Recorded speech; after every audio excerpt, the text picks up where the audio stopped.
up, guys? The Bench Buddies are back with the NFL Power Rankings for Week 8. But before I get into it, hit that subscribe button, get us to 200 subscribers, where I'll be doing that autograph item. It could be sports cards, could be an autograph jersey, autograph memorabilia item. So make sure you guys don't miss out on that. And all you have to do to be entered is hit that subscribe button. But let's get into it here with the Lions coming in last place, 32.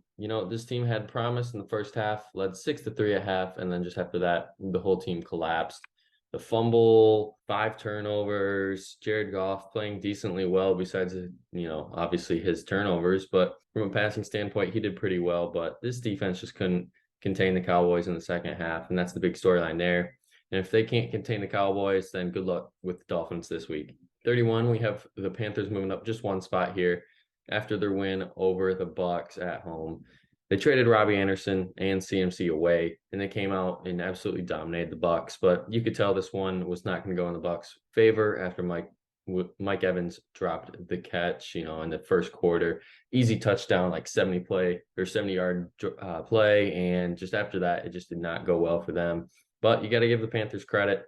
The running game was there with Foreman and Hubbard totaling over 200 yards and a touchdown. And PJ Walker had a pretty good game, and they named him the starter moving forward. 30, we have the Texans drop in a few spots. Their biggest concern, they couldn't stop Josh Jacobs. And Davis Mills played pretty well, but just didn't make enough plays down the stretch for them to have a comeback.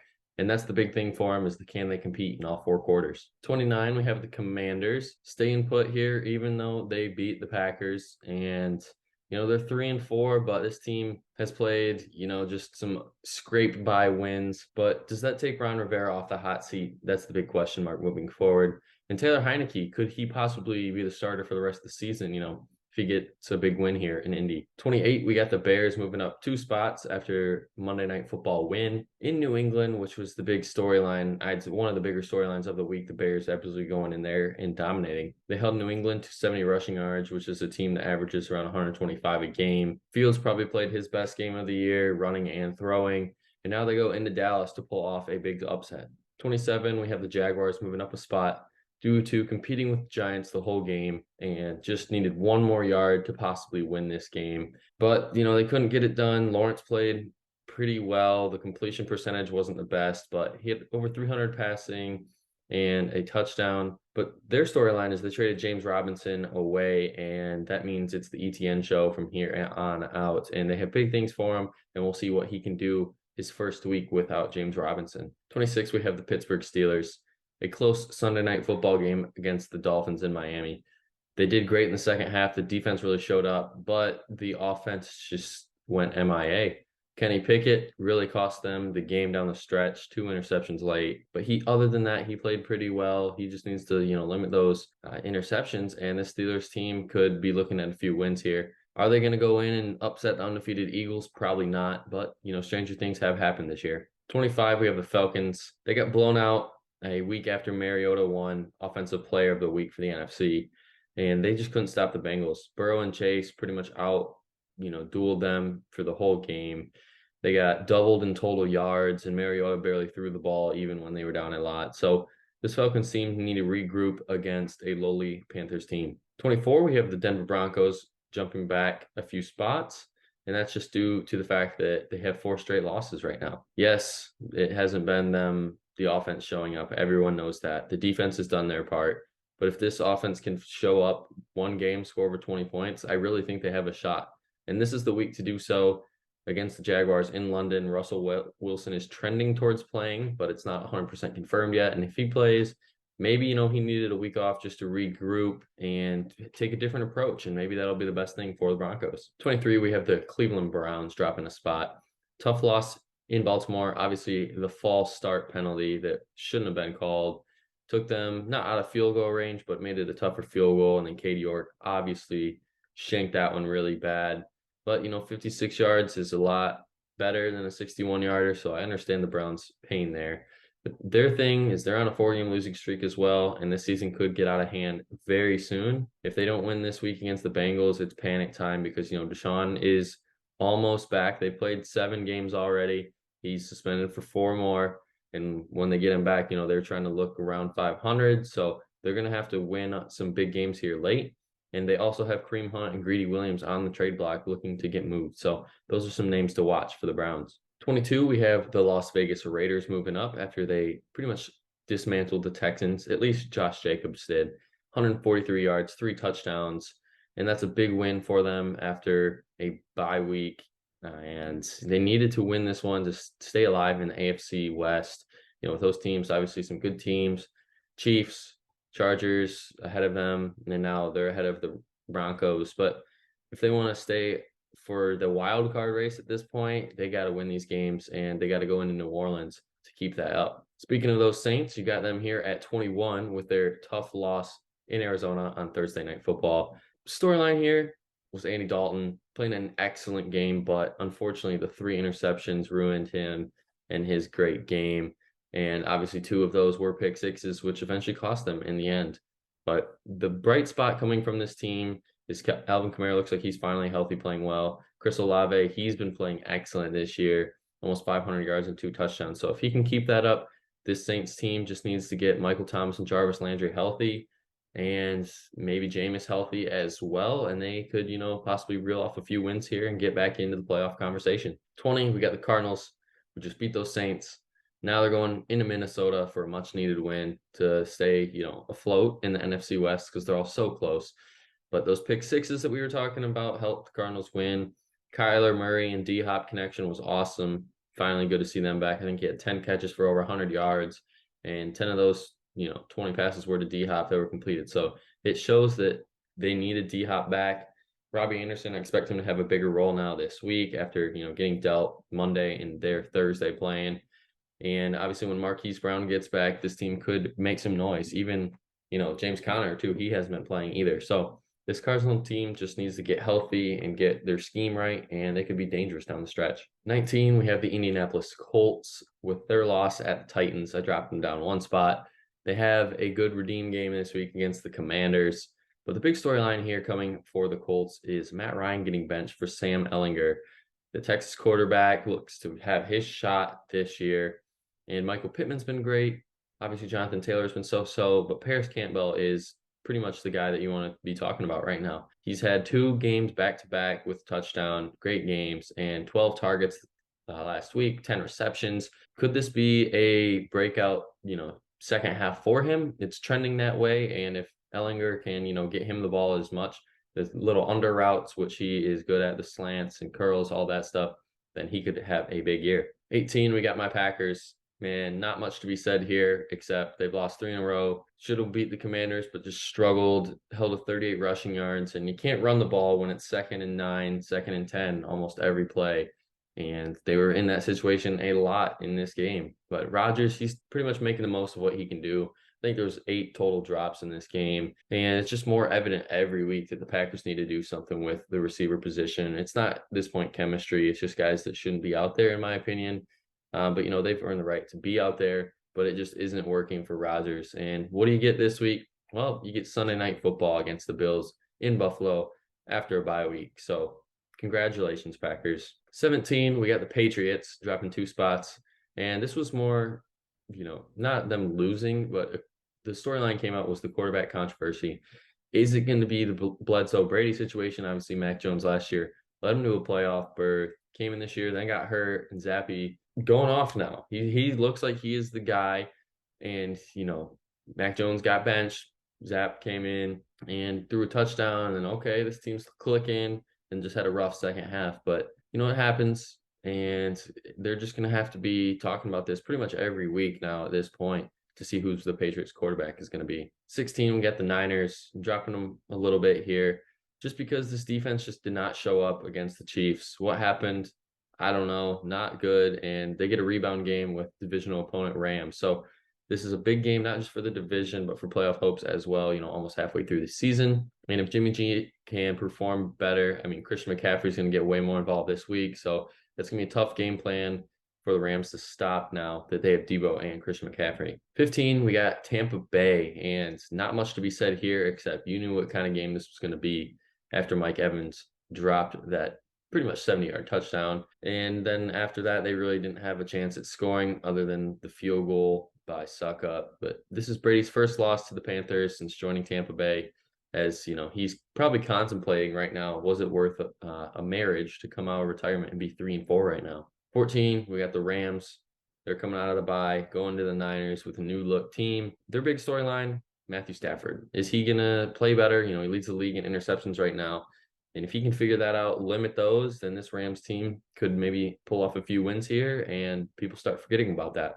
13, we got the Chargers, the one of two teams on a bye this week. They're looking to regroup after some tough injuries last week against the Seahawks. JC Jackson just got announced that he's out for the year. Mike Williams, he's out a few weeks with a high ankle sprain, but it was positive to see Keenan Allen out there. With his hamstring issues, he was on a snap count. There's no reason to put him 100% speed right before a bye week. So I understand that. Hopefully he's healthy coming out of that bye week 100%. And Herbert, just hasn't looked the guy that a lot of people thought he would be this year. Yes, they are still 4-3. Eckler has been, fantasy football owners out there, the best guy in fantasy right now to own. So if you have Chargers on this team, don't sell on them yet. They aren't fully healthy, and it's not the team you thought it would be yet. This defense is a little worrisome, giving up 37 to the Seahawks. 12, we have those Seahawks, and I think this is I can't say biggest surprise team of the year because there's so many other good surprise teams.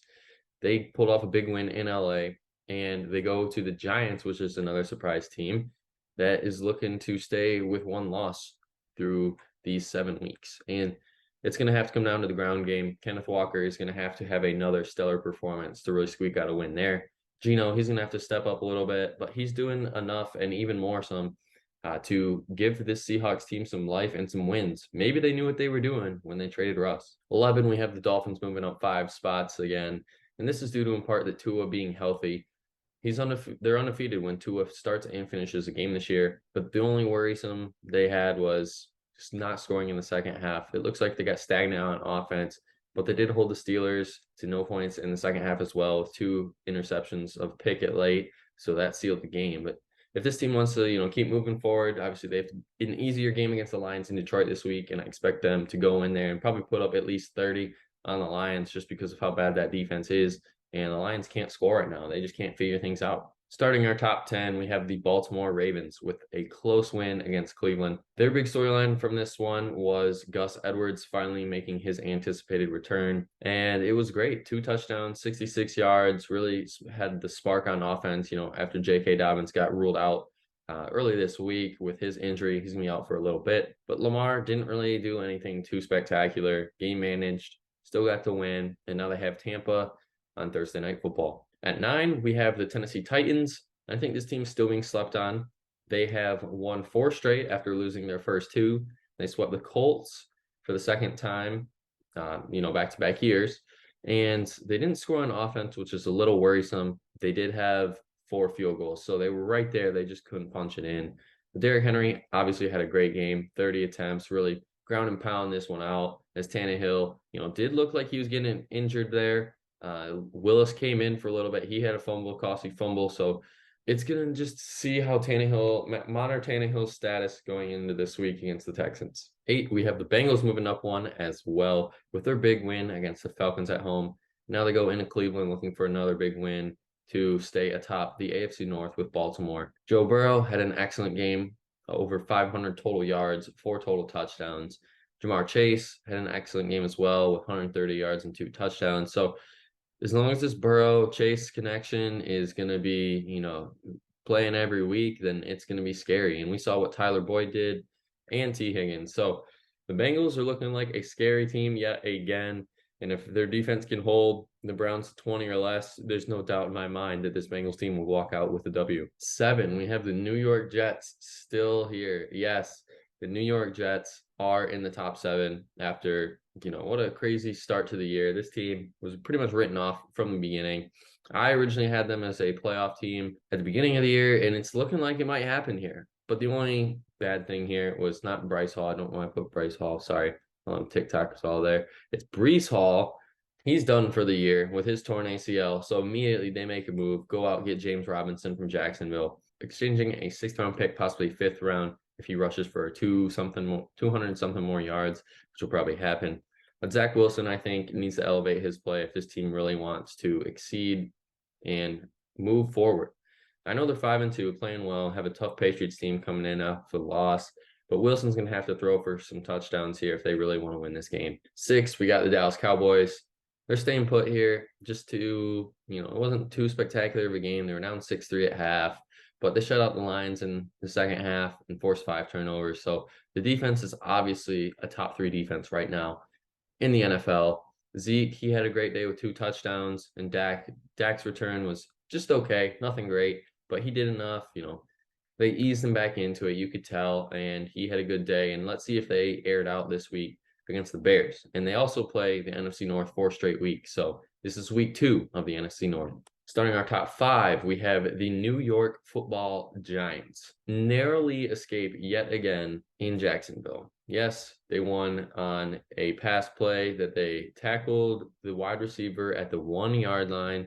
And the Jaguars could have walked away with a win here and stole one from the Giants. But the defense comes up big yet again as they face the Seahawks in Seattle, which would be a great game. And I'm sure a lot of people on their calendar had this one circled in week 8. Yeah, I'm sure that happened. But if you want to talk about play, Daniel Jones rushing has more rushing yards than Clyde Edwards-Helaire, Najee Harris, just to name a few guys. And if he can keep up his play, this Giants team could go out, make a splash for wide receiver, maybe trade for one, maybe sign Odell. But this Giants team, with the wide receiver concerns that they've had and just the drama that's been in that room, who's playing, who's not playing, who's mad, who's not, they need probably to add another force to that receiving core. At 4, we have the Chiefs. They are the second team on the bye this week, as they faced the 49ers last week in San Francisco, and they dominated in the second half. Pretty much they put them away, put the nail in the coffin late in the third quarter, as Juju had his breakout game, another breakout game, and Mahomes obviously played well. But you got to look at this team coming out of a bye, leading the AFC North AFC West right now. Jeez, I couldn't think that one. And they're in prime position yet again to run away with the division, looking at their schedule moving forward. 3, we have the Vikings coming off a bye, so you got to leave them here. They have the Cardinals this week, which look like a better team now with D-Hop, but they got to keep that momentum going after the bye week. They have Cardinals this week, then Dallas next week, so it's easier defense and then a really tough defense, and we'll really see what that Vikings team, I think, is made of, because their only loss this year has been to the Eagles in week 2. 2, we have the Buffalo Bills coming out of a bye week as well, as they face Green Bay on Sunday Night Football, which should be a win. But stranger things have happened. And Josh Allen and Stephon Diggs have looked like probably the best pairing this year. The only comparison I would say is Jamar and Burrow. That's 1C, and I'd say Josh Allen and Diggs are 1A for sure. So if they can keep that up and Gabe Davis gets in the mix, and even Dawson Knox, a name that probably a lot of you forgot about so far this season just because he's been MIA. If he can get involved even more, then this Bills team could be even deadlier. And at 1, of course, we got to leave the Eagles here. They're coming out of their bye week as well. And the big storyline for them is A.J. Brown, the trade that they made in the offseason, and how much it is paying off.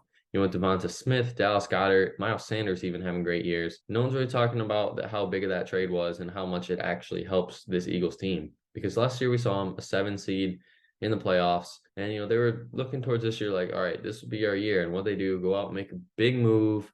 And it's paying off so far for them. And, another question is, how long is this team going to be undefeated? Because if you look at those first 4 games, possibly even 5 games, you're not facing a team with a winning record. So they could possibly be, 11-0 going into that Tennessee matchup against, a solid team right now, and possibly 12-0 against the Giants, a good divisional opponent. So this Eagles team has a lot riding for them right now, and don't be surprised if they're here at number 1 next week. But that's going to be it for the video today. Make sure you guys hit that subscribe button. As always, we'll be doing that giveaway, 200 subscribers. But until the next time, the Bench Buddies are out.